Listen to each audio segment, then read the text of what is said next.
Friends, എല്ലാവർക്കും നമസ്കാരം. നിങ്ങളെവരും കാത്തിരിക്കുന്ന അലീനയുടെ ഇന്നത്തെ വിശേഷത്തിലേക്ക് എല്ലാ കൂട്ടുകാർക്കും സ്വാഗതം. എല്ലാവർക്കും നല്ലൊരു ദിവസം ആശംസിച്ചുകൊണ്ട് തന്നെ നമുക്ക് ഇന്നത്തെ സൂപ്പർ ഹിറ്റ് വിശേഷത്തിലേക്ക് കടന്നാലോ. അതിനുമുമ്പായിട്ട് ആരെങ്കിലും നമ്മുടെ ഈ ചാനൽ ആദ്യമായിട്ട് കാണുന്നുണ്ടെങ്കിൽ ഇതൊരു സബ്സ്ക്രൈബ് ഒന്നും ചെയ്ത് വെച്ചിട്ടില്ലെങ്കിൽ തീർച്ചയായിട്ടും ഒന്ന് സബ്സ്ക്രൈബ് ചെയ്ത് വെച്ചോളൂ കേട്ടോ. അതോടൊപ്പം മാക്സിമം എല്ലാവരും നമ്മുടെ വീഡിയോ ഇഷ്ടപ്പെടുന്നുണ്ടെങ്കിൽ ഒരു ലൈക്കും കൂടി അടിച്ചിട്ട് പോകാൻ മറക്കരുത്. അപ്പം നമുക്ക് നേരെ വിശേഷത്തിലേക്ക് തന്നെ കടന്നാലോ. തുടങ്ങുമ്പോൾ തന്നെ കാണിക്കുന്നത് നമ്മുടെ ഗ്രേസിനെയും മാമച്ചനെയും രേവതിനെയും അതുപോലെ കുര്യച്ചന്റെ കുടുംബത്തെയൊക്കെയാണ്.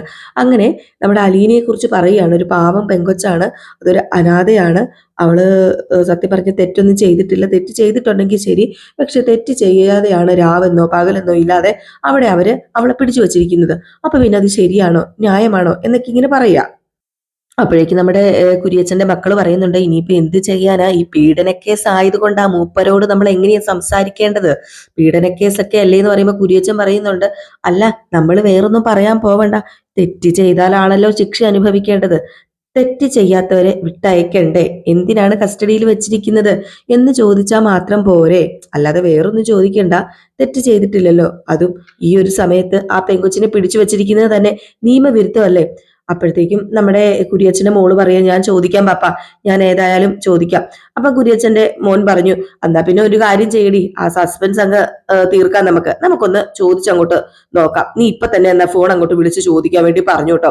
അങ്ങനെ നമ്മുടെ കുര്യച്ചന്റെ മരുമകളെ കൊണ്ട് കുര്യച്ചന്റെ അച്ഛനെ വിളിപ്പിക്കാൻ വേണ്ടി പോവാണ് കേട്ടോ.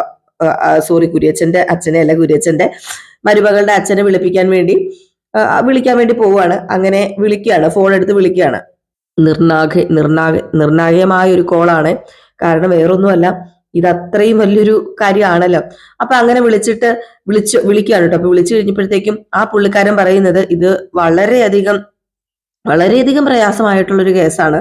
അപ്പൊ അതുകൊണ്ട് തന്നെ നമുക്ക് എന്തെങ്കിലും ചെയ്യാൻ പറ്റുമെന്ന് തോന്നുന്നില്ല എന്നിങ്ങനെ പറഞ്ഞപ്പോഴത്തേക്കും നമ്മുടെ കുര്യച്ചന്റെ മരുമോള് പറയുന്നുണ്ട്, അതെ, വേറൊന്നും അന്വേഷിക്കണ്ട, ആ പെങ്കൊച്ചിനെ വെറുതെ കസ്റ്റഡിയിൽ വെക്കുകയാണെങ്കിലേ അതെന്തിനാ ആ പെങ്കൊച്ചിനെ അവിടെ വെച്ചേക്കുന്നത്, ഇതൊരു പെൺകുട്ടിയല്ലേ, അപ്പൊ അതും കൊണ്ട് വിട്ടയക്കാൻ പറഞ്ഞൂടെ, അത് ഒരു അനാഥ പെങ്കൊച്ചാ, ആരുമില്ല അതിന്.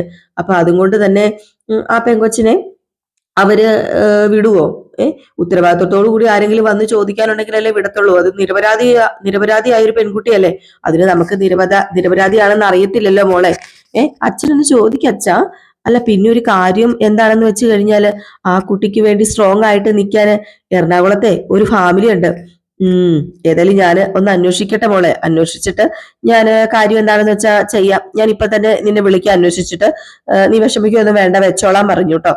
ഏതായാലും നല്ലൊരു മനുഷ്യനാണ് കേട്ടോ ഡിവൈഎസ്പി എന്ന് പറയുന്ന ആളാണ്, നല്ലൊരു മനുഷ്യൻ തന്നെയാണ്. മകള് പറഞ്ഞതാണെങ്കിലും ആര് പറഞ്ഞതാണെങ്കിലും ആ പുള്ളിക്കാരൻ സംസാരിക്കുന്ന കേൾക്കുമ്പോൾ നമുക്ക് മനസ്സിലാവും. അതിപ്പം എതിർ സൈഡിൽ നിൽക്കുന്നത് ശത്രുക്കളാണെങ്കിൽ അല്ല കുറ്റക്കാരാണെങ്കിൽ ഉറപ്പായിട്ടും ശിക്ഷ മേടിച്ചു കൊടുക്കും. അങ്ങനെ ഒരു പുള്ളിക്കാരനാണ് കേട്ടോ. അതായത് നീതിയും ന്യായവും ഒക്കെ നടപ്പിലാക്കുന്ന ഒരു പുള്ളിക്കാരൻ. അപ്പൊ ഇത് കഴിഞ്ഞിട്ട് പിന്നെ കാണിക്കുന്ന സീൻ എന്ന് പറഞ്ഞാൽ CI കൂടെ സംസാരിക്കുകയാണ്. അങ്ങനെ നമ്മുടെ SI പറയാണ്, അല്ല CI പറയാണ്, അല്ല അവൾ എന്താ പറയുന്നത്, അവളോട് പെറ്റീഷൻ എഴുതി തരാൻ പറഞ്ഞിട്ട് ഇതുവരെ എഴുതി തന്നില്ലേ, അത് പിന്നെ മാസങ്ങളായെന്ന് അവള് പറയുന്നത്. ഓ, അങ്ങനെയൊന്നും പറഞ്ഞിട്ട് കാര്യമില്ല, അവളോട് പെറ്റീഷൻ എഴുതി തരാൻ പറ. മാസങ്ങൾ കഴിഞ്ഞിട്ടാണെങ്കിലും തെറ്റ് ചെയ്തത് തെറ്റ് തന്നെയാ. അല്ല സാറേ, നമുക്ക് അടിച്ചൊപ്പിടിപ്പിക്കാൻ പറ്റത്തില്ലല്ലോ, ആ പെങ്കൊച്ച് ഒപ്പിടില്ലെന്ന് പറഞ്ഞ് നമ്മൾ എന്താ ചെയ്യേണ്ടത്? ഏത് വിധത്തിലാണെങ്കിലും അവളുടെ പരാതി നമുക്ക് കിട്ടിയേ പറ്റൂ, നമുക്ക് പരാതി കിട്ടണം. ഇപ്പോഴത്തെ കേസിന് ഡബിൾ സ്ട്രെങ്ത് കിട്ടാന് അത് കൂടിയേ തീരൂ. അവന്മാരൊന്ന് മുറുകണം, അതിന് ചിലപ്പം ആ കേസ് നമുക്ക് സഹായിക്കും. മുമ്പും അവര് മയക്കുമരുന്ന് നൽകി പെൺകുട്ടികളെ പീഡിപ്പിക്കാൻ ശ്രമിച്ചിട്ടുണ്ടെന്ന് സ്ഥിരീകരിച്ചാലേ ഈ ജന്മത്തെ അവന്മാര് രക്ഷപ്പെടാൻ പോകുന്നില്ല. ഇങ്ങനെ ഒരു ക്രിമിനൽ കുറ്റം ചെയ്തിട്ട് എന്തിനാ അവന്മാര് രക്ഷപ്പെടുന്നത്? മിനിമം ഒരു 10 വർഷത്തെ ശിക്ഷയെങ്കിലും അവന്മാർക്ക് കിട്ടും. അതല്ല സാറേ, അവരോടൊരു സോഫ്റ്റ് കോർണർ ഉണ്ടെന്ന് തോന്നുന്നു, അതുകൊണ്ടാണ് അവൾ ഒപ്പിടാത്തത്. വേറൊന്നുമല്ല കാരണം, ബാലചന്ദ്രമേനോൻ വാരിക്കോരി കൊടുത്തിട്ടുണ്ട് അവക്ക്. അതുകൊണ്ട് തന്നെയാണ്. മകനെതിരെ പരാതി കൊടുത്താലേ ചിലപ്പം അയാൾക്ക് ഇഷ്ടപ്പെടില്ലെന്ന് അവക്ക് നന്നായിട്ട് അറിയാം. പിന്നെ അവളും അയാളും തമ്മില് എന്തെങ്കിലും രഹസ്യ അജണ്ട ഉണ്ടോന്ന് നമുക്കറിയില്ലല്ലോ. അല്ല, പേടിപ്പിക്കുന്നവളല്ല സാറേ, ഞങ്ങള് കേറ്റി ശരിക്കും ഒന്ന് വിരട്ടി നോക്കിയതാ, അവൾക്ക് ഒരു മാറ്റവും ഇല്ല, അവള് സ്ട്രോങ് ആയിട്ട് തന്നെയാണ് നിൽക്കുന്നത്. അവളെ വിട്ടയക്കണ്ട, അവള് സ്റ്റേഷനിൽ ഇരുന്നോട്ടെ, കുറെ കഴിയുമ്പോഴത്തേക്കും അവൾക്ക് മനസ്സിലായിക്കോളും പരാതി തന്നിട്ട് സ്ഥലം വിടുന്ന നല്ലതെന്ന്. അതുവരെ അവൾ ഇവിടെ ഇരിക്കട്ടെ. പിന്നെ താനെ പരാതി കിട്ടിയ ഉടനെ വിട്ടയക്കാന്ന് പറഞ്ഞേരെ. എന്റെ പൊന്നു സാറേ, എനിക്ക് തോന്നുന്നില്ല കിട്ടുമെന്ന്. വലിയ മസിൽ പിടുത്തമാണെങ്കിൽ ഒരു രാത്രി പോലീസ് സ്റ്റേഷനിൽ ഇരിക്കട്ടെന്നേ. അതിനിപ്പോ എന്താ, ആരെങ്കിലും ചോദിക്കാനും പറയാനും ഉണ്ടോ? ഇല്ലല്ലോ. ഒരു 12 മണി കഴിയുമ്പോ ജീപ്പിലേക്ക് കയറ്റി തെളിവെടുപ്പിന് കൊണ്ടുപോകാം. ഈ തെളിവെടുപ്പിന് സാറേ, അത് എനിക്ക് മനസ്സിലായില്ല. മറ്റവന്മാരെ കൂട്ട ബലാത്സംഗം നടക്കിയ വീട്ടിലേക്ക്, അവിടേക്ക് ഇവളെ കൊണ്ടുപോകാം.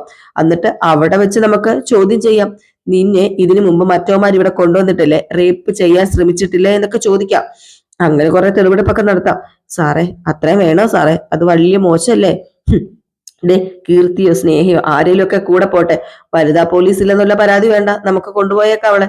അവളെ കൊണ്ട് കംപ്ലൈന്റ് എഴുതി ഒപ്പിടിപ്പിച്ചിട്ടല്ലാതെ ദേ വിടുന്ന പ്രശ്നമില്ല. അത്രയ്ക്ക് എന്റെ മനസ്സിൽ ദേഷ്യമുണ്ട് അവളോട്. അവളെ അങ്ങ് പിടിച്ചാ കിട്ടുന്ന സാധനമല്ല. ദേ, ഞാൻ ഈ യൂണിഫോം ഇട്ടുകൊണ്ട് നടക്കാൻ തുടങ്ങിയിട്ടെ വർഷങ്ങൾ കുറെ ആയി. ഈ വകയൊരു ഐറ്റത്തിനെ ഞാൻ കണ്ടിട്ടില്ല. ഇത്രവും ഉള്ളൊരു പെണ്ണിന്റെ മുമ്പില് നമ്മളങ്ങനെ തോറ്റു കൊടുക്കേണ്ട ആവശ്യമില്ല. അല്ല, അവള് നാളെ മീഡിയക്കാരുടെ മുമ്പിൽ അങ്ങാണോ എന്തെങ്കിലും വിളിച്ചു പറഞ്ഞാലേ, ദേ പഴയ കാലമല്ല സാറ്. സോഷ്യൽ മീഡിയ വഴി മൊത്തം പരക്കും.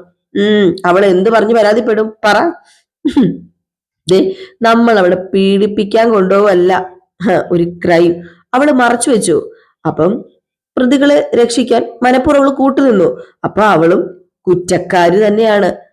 അതുകൊണ്ടാണല്ലോ രണ്ടാമത്തെ ക്രൈം സംഭവിച്ചത്. ആദ്യത്തെ ക്രൈം തെളിവായിരുന്നെങ്കിൽ രണ്ടാമത്തെ ക്രൈം സംഭവിക്കില്ലായിരുന്നു.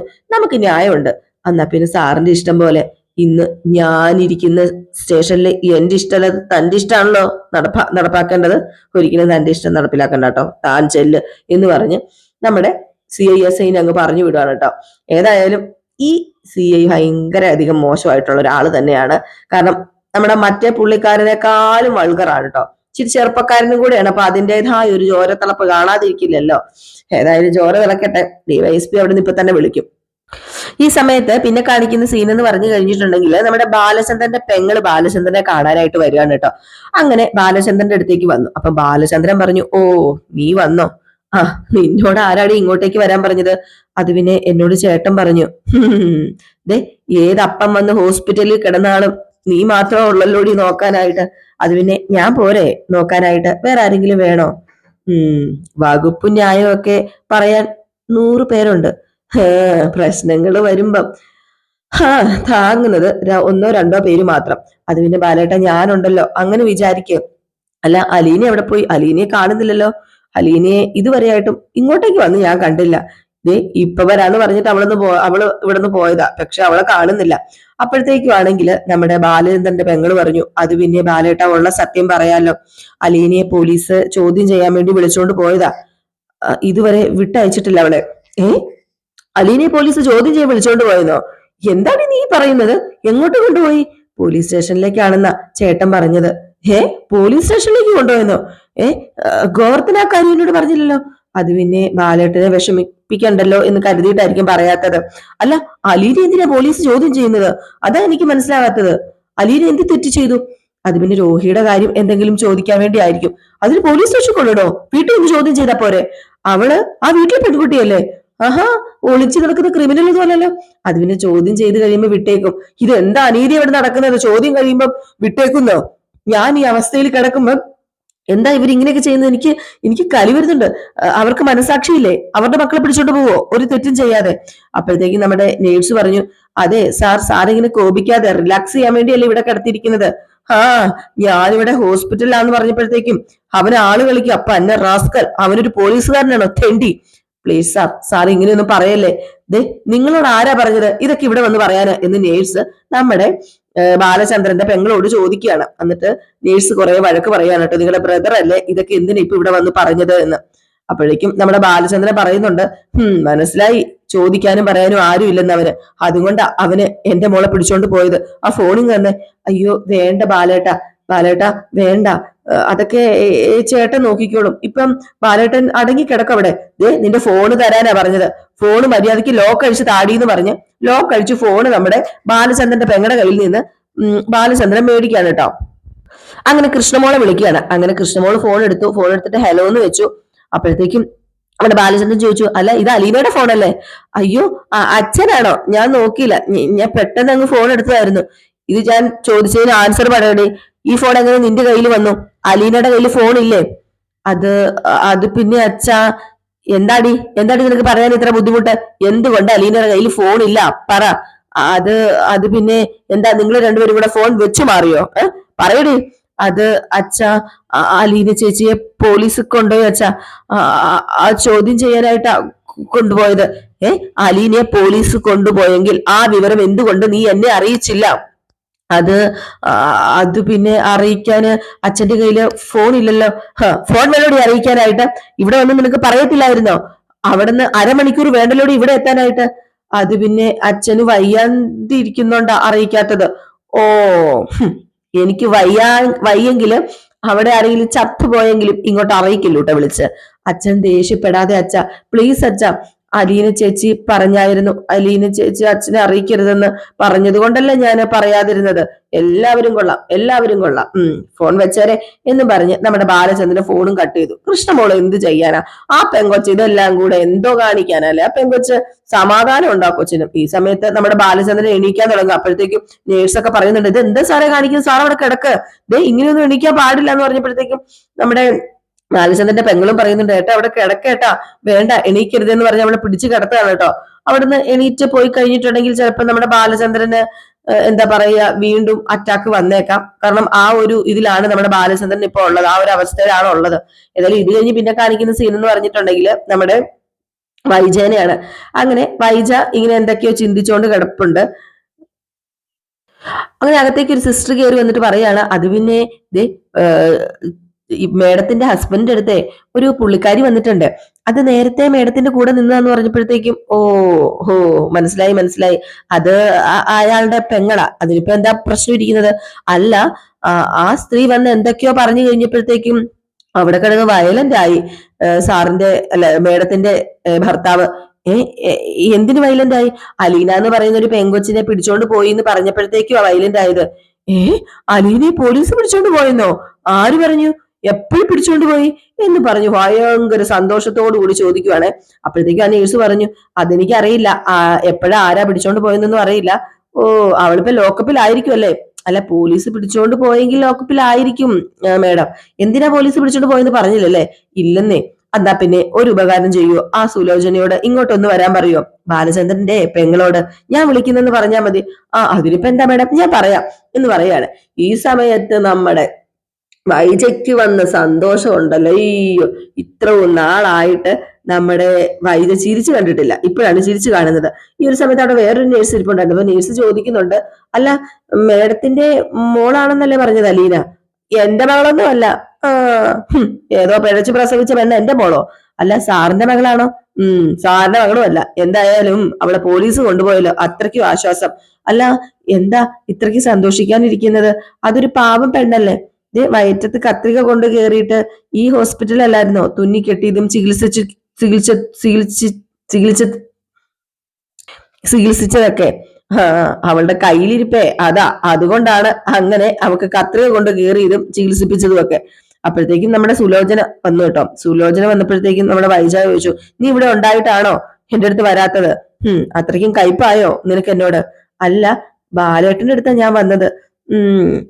ബാലേട്ടനല്ലേ ആരും ഇല്ലാത്തത്, ചേച്ചിക്ക് ആങ്ങളമാരും സ്വന്തക്കാരും ഒക്കെ ഉണ്ടല്ലോ.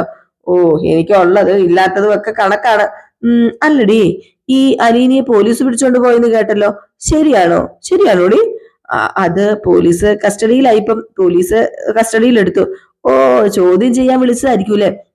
അതേന്നാ ചേട്ടൻ പറഞ്ഞത്. നന്നായി. അവൾ അവിടെ കിടക്കട്ടെ. അവൾക്ക് അഹങ്കാരം കുറച്ചൊന്നും അല്ലായിരുന്നു. നന്നായെന്തോ? എന്താ എന്താ ചേച്ചി പറയുന്നത്?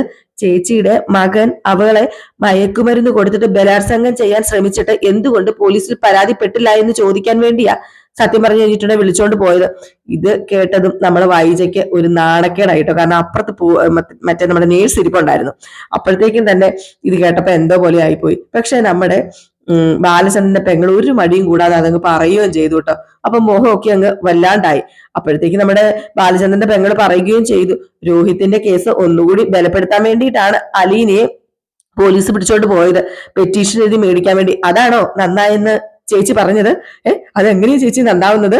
അപ്പോഴത്തേക്കും നമ്മുടെ വൈജയുടെ സമാധാനം നഷ്ടപ്പെട്ടു കേട്ടോ. അപ്പം ബാലചന്ദ്രന്റെ പെങ്ങൾ പറഞ്ഞു, ചേച്ചിയുടെ മകൻ ബലാത്സംഗം ചെയ്യാൻ ശ്രമിച്ചപ്പോ തന്നെത്താനെ വയറ്റിൽ കത്രിക കുത്തി കയറ്റിച്ചെന്നൊക്കെ പറഞ്ഞുകൊണ്ട് കംപ്ലൈന്റ് എഴുതിയിട്ട് ഒപ്പിട്ടിട്ട് അത് കേസാക്കാൻ വേണ്ടി ഇരിക്കുക. അലീന ഒപ്പിടാൻ ഇതുവരെ സമ്മതിച്ചിട്ടില്ല. അതുകൊണ്ട് അവളെ സ്റ്റേഷനിൽ നിന്ന് വിട്ടയച്ചിട്ടുമില്ല. ചേച്ചിയുടെ ഈ സന്തോഷം കണ്ടാല് അവള് ചിലപ്പോ ഒപ്പിടും. ഞാൻ വിളിച്ചു പറയട്ടെ അവളോട് ഒപ്പിട്ട് കൊടുക്കാനായിട്ട്. ദേടി നീ എന്നാത്തിനാടി അതൊക്കെ ഇവിടെ പറയുന്നത്? എന്റെ പൊന്നുടി മിണ്ടാതിരിക്കുക. ഓ എന്റെ പൊന്നു ചേച്ചി, ചേച്ചി ആദ്യം ആങ്ങളുടെ മകനെയും കൂട്ടബലാത്സംഗം ചെയ്ത ചേച്ചിയുടെ മകനെയും എങ്ങനെയും രക്ഷപ്പെടുത്താൻ പറ്റുമെന്ന് നോക്കാം. എന്നിട്ട് മതി അലീനയെ പോലീസ് പിടിച്ചു എന്ന് പറഞ്ഞുകൊണ്ട് സന്തോഷിക്കുന്നത്. അല്ലാതെ ഇപ്പോഴേ കിടന്ന് സന്തോഷിച്ചാലേ അത് ശരിയാവില്ല. അപ്പൊ വീണ്ടും ആ നേഴ്സ് ഇങ്ങനെ നോക്കുകയാണ് കേട്ടോ നമ്മുടെ വൈജാനെ തന്നെ. കാരണം അവർക്കൊക്കെ കാര്യങ്ങളൊക്കെ പിടികിട്ടി നേഴ്സുമാർക്കൊക്കെ. അപ്പോഴത്തേക്ക് നമ്മുടെ വൈജ, ഇവിടെ ആരാ ഇങ്ങോട്ട് വിളിച്ചോണ്ട് വന്നത്? അല്ല മേഡം പറഞ്ഞിട്ടല്ലേ നമ്മുടെ നേഴ്സ് പറഞ്ഞു. അപ്പോഴത്തേക്കും നമ്മുടെ വൈജ, ഇവള് ഇത്രയ്ക്ക് വിഷമാണെന്ന് ആരറിഞ്ഞു? വിഷം അല്ലാതെ പിന്നെ എന്താ പറയുക എന്നും പറഞ്ഞുകൊണ്ട് വൈജി ഇങ്ങനെ ദേഷ്യം വന്ന് കിടക്കാൻ കേട്ടോ. ഏതായാലും അടുത്ത നേഴ്സുമാർക്ക് കാര്യങ്ങളൊക്കെ പിടികിട്ടി നാണം കിട്ട് വിളറി വെളുത്ത് നമ്മുടെ വൈജ തന്നെ സ്വന്തം പല്ലിന്റെ ഇട കുത്തിച്ച് നാറ്റിച്ച് ഇപ്പൊ അവിടെ ഇരിക്കുകയാണ്. പിന്നെ കാണിക്കുന്ന സീൻ എന്ന് പറഞ്ഞിട്ടുണ്ടെങ്കിൽ നമ്മുടെ അലീനയെ തന്നെയാണ് കേട്ടോ.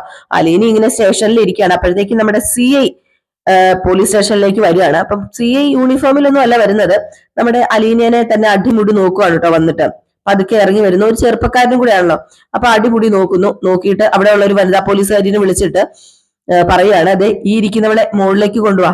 അത് പിന്നെ സാറ് ഇവിടെ വെച്ച് ക്വസ്റ്റ്യൻ ചെയ്തായിരുന്നല്ലോ. അല്ല പരാതി തരാന്ന് ഇവള് സമ്മതിച്ചോ? ഇല്ലല്ലോ. അപ്പം ഇവളെ മേളിലേക്ക് കൊണ്ടുപോവാ. ഒരു വലിയ ക്രൈം നടന്നിട്ടും പ്രതികളെ രക്ഷിക്കുന്ന നിലപാട് ശരിയല്ലല്ലോ. ഇവള് പ്രതികളെ രക്ഷിക്കാൻ നോക്കുവല്ലേ. കുറ്റം മറയ്ക്കാൻ കൂട്ടു നിൽക്കുന്നവരും കുറ്റകൃത്യത്തിൽ പങ്കാളിയാകുന്നവര് തന്നെയാണ്.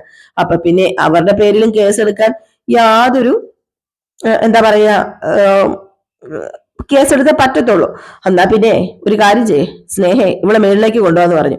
അങ്ങനെ ആ വനിതാ പോലീസുകാർ പറഞ്ഞു, അത് പിന്നെ പണിക്കർ സാർ ഒന്ന് തീരുമാനിച്ചാൽ അത് നടത്തിയേ തീരൂ. അതുകൊണ്ട് നീ അതില് ഒപ്പിട്ട് കൊടുത്താൽ എന്താ ഭേദം? നിനക്ക് ഒപ്പിട്ട് കൊടുക്കത്തില്ലേ? അത് പിന്നെ എനിക്ക് പരാതി ഇല്ലല്ലോ. അന്ന് ഞാൻ പരാതി കൊടുത്തില്ല, പിന്നെ എന്തിനാ ഞാൻ ഇന്ന് പരാതി കൊടുക്കുന്നത്? നീ ആ റേപ്പിസ്റ്റുകൾക്ക് സപ്പോർട്ടാണോ? നീ എന്തിനാണ് സപ്പോർട്ട് ചെയ്യുന്നത്? ദൈവമേ, ഞാൻ അവർക്ക് വേണ്ടി ഒരു വാക്ക് പറഞ്ഞില്ലല്ലോ മേഡം. അവര് കുറ്റം ചെയ്തിട്ടുണ്ടെങ്കിൽ തീർച്ചയായിട്ടും ശിക്ഷിക്കപ്പെടട്ടെ. ഓ നിന്നോട് അവര് ചെയ്തത് കുറ്റമല്ലേ? എന്നോട് ചെയ്തത് കുറ്റം ആയിരിക്കാം, അത് ഞാൻ അവരോട് ക്ഷമിച്ചു.